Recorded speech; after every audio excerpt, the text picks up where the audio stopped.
David, talk a bit, if you can, about the balance the finance minister is trying to strike here. It's not easy, spending to help people cope with the cost of living, but not spending so much that it drives up inflation. How confident is Chrystia Freeland that she's got it right?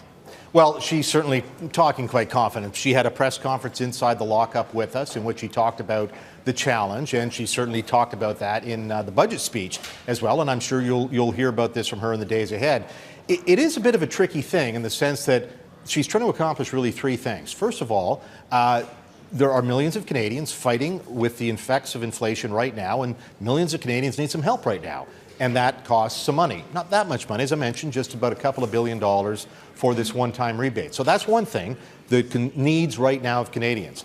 Then she has got to set the economy on this new green path to the future. You were talking to Sahir about that. Taria had some points about that. That will cost some money. Most of that money, I should point out, those billions for green tech investments, back-ended in the 5-year sort of budget timeline, most of them coming after the next election.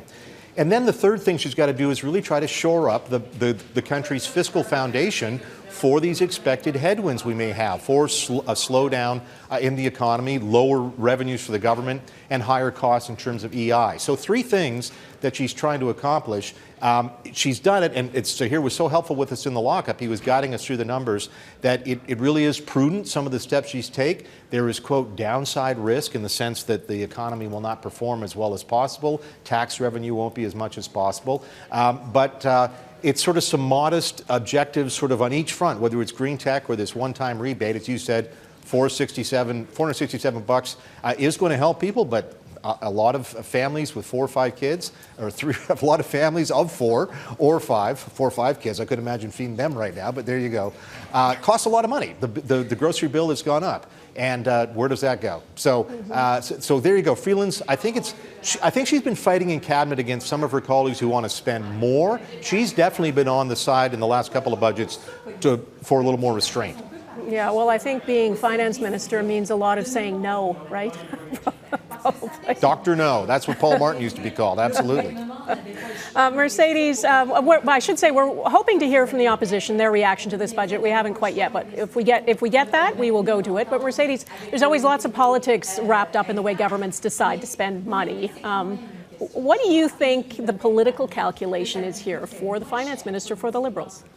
Well, there's really two calculations that they have to make. Number one is to keep Jagmeet Singh and the NDP on board, because without that, they can't maintain government. But they've kept their promise to the NDP to put dental care in here. Jagmeet Singh had indicated he planned to support this budget. The Conservatives have said they planned to vote against it unless there was significant cuts to taxes that are not in here. But Donna, what this really is, as David was saying, and Taria was alluding to as well, is a consumer budget. And it's very thin. David kindly lent me his. I'm going to show you. Okay, this is thinner than most Harper government budgets, who were very low spenders. This is really targeted at a consumer audience about sending the message of fiscal restraint, about small but popular programs that don't cost the government a lot. So it is ultimately, as it always is, a political document, but this is really one with a bit of a retail political feel to it. There are not big surprises in it. There are some things that we thought might be missing that are, for example, like defense spending. The money that's in here is the money that was already laid out, $1.4 billion for JTF2, money for F-35s and the infrastructure to go around them, but it's certainly not getting us to that 2% of defense spending that NATO and the Americans want.